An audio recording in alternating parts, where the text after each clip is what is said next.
का 64वां दिन है। गाजीपुर बॉर्डर पर किसानों का एहतजाज पुरअमन तरीके से जारी है। हालांकि हालात को देखते हुए बड़ी तादाद में पुलिस को तैनात किया गया है।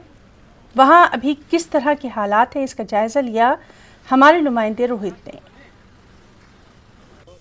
किसान आंदोलन का 64वां दिन है और 26 जनवरी को देश के सामने वह तस्वीर आई जिससे देश शर्मसार हो गया। और गाजीपुर बॉर्डर पर किसानों का आंदोलन लगातार जारी था, लेकिन रात से ही हलचल देखने को मिल रही थी। भारी पुलिस फोर्स तैनात किया गया है गाजीपुर बॉर्डर पर।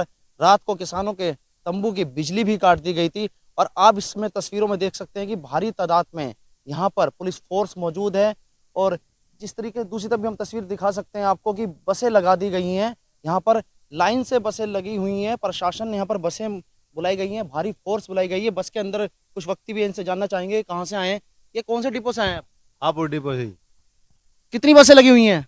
10 बस खरी में तकरीबन 10 बस ये बता रहे हैं और भारी फोर्स यहाँ पर लगाई गई है। जैसा कि गाजीपुर बॉर्डर पर हलचल भी रात्रि से देखने को मिल रही थी। जो किसान नेता है राकेश टिकैत, वह भी पूरी रात्रि जागते रहे और किसान भी वहां पर जागते रहे, पहरा देते रहे।